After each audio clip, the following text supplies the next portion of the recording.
Welcome to Brilliantly British. My name is Lawrence and today I'm going to show you how to make a Bristol tart. So as I show you how, please sit back, relax with a cup of tea in hand, putting those feet of yours up to and enjoy this episode. And don't forget to subscribe.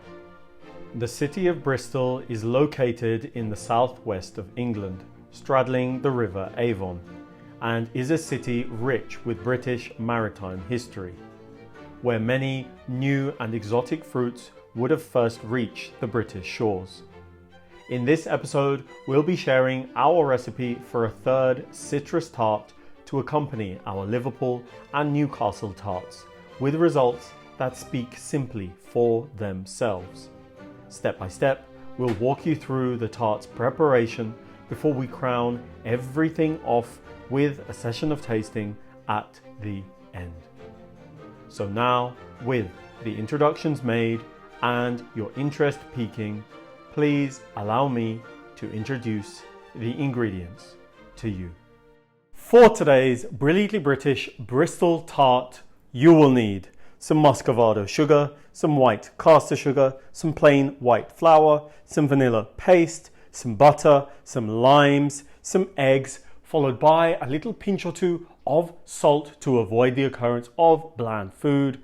And that, my friends, is all, yes, all that you will need for today's Brilliantly British Bristol tart. But before you get started, before you do anything at all, please switch on your kettles, brew yourselves a nice cup of hot tea so that you can sip on that whilst you bake. To prepare the pastry for your Bristol tart in a bowl by hand or in a food processor, first combine flour, sugar and salt, followed by the incorporation of butter until homogeneous and sand-like in appearance and texture. You'll then want to incorporate just enough cold water, spoons at a time, until the contents shows signs of becoming cohesive, making sure that the water has been well mixed through before turning the contents out onto a lightly floured work surface to gently bring all of it together to form a dough. Following the formation of the dough, upon a floured work surface, flatten and then roll out your dough into a sheet large enough to tuck into your tart pan, taking your time to carefully tuck the sheet into all nooks and crannies of the tart pan whilst working quickly, thereafter trimming away any excesses before resting for at least 30 minutes or overnight in your fridge, leaving you with time to relax and rehydrate, not forgetting to like and subscribe if you haven't done so already. Thank you.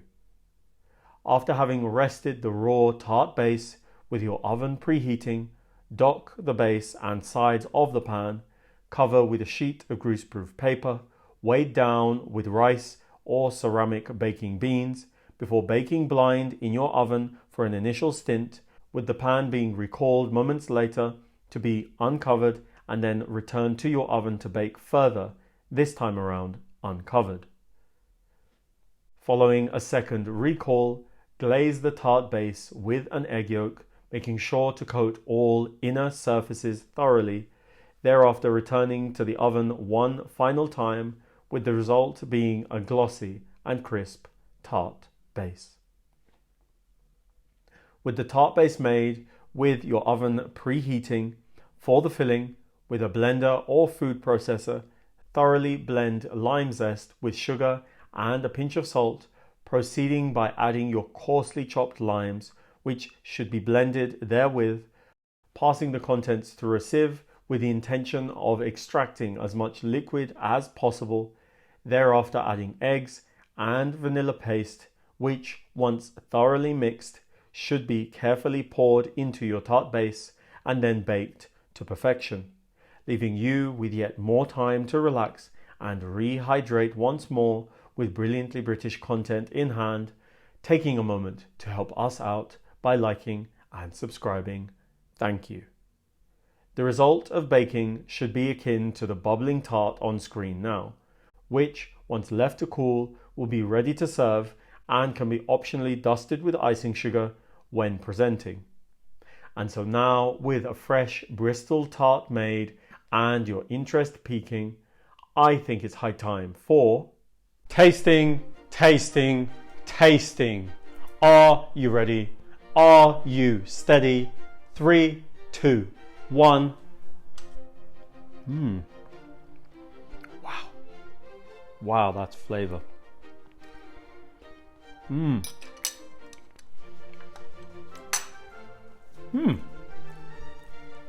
The filling actually catches me off guard. It starts off very gentle and then it just hits you. I don't know how to better describe that. It creeps up on you, I'd say. The texture is wonderful, actually. It's almost like a custard consistency. It's completely smooth. But yeah, coming back to the flavor of it that creeps up on you. First, you get the bitterness, which I actually appreciate because it is very quickly followed by a lovely array of sweetness from the muscavado sugar and the caster sugar. You've got that wonderful depth there that comes as a result of the muscavado sugar, the molasses in it. And the tart itself, the pastry, is lovely and short, crisp, everything you want it to be to support this very delicate, in texture anyway, tart filling. It's wonderful. It's beautiful, actually. And with a cup of tea, unfortunately I don't have one here, who knows why, this would be amazing, amazingly enhanced, I would say. So look, with all of that being said, go out, get the few simple ingredients, limes and all, to make yourselves a Bristol tart like this one here in front of me, because as you're probably now aware, it will be, as always, 110% worth it. So please, please, please make a Bristol tart, please. Thank you all for allowing me to show you how to make a Bristol tart. Knowing that you loved this episode, don't forget to click on the like button, the subscribe button and the notification button so that you don't miss any of our new releases. Tell everyone, and I mean everyone, that you know about the Brilliantly British food on this channel, and follow us on all of the social media platforms that this channel is on, and I will see you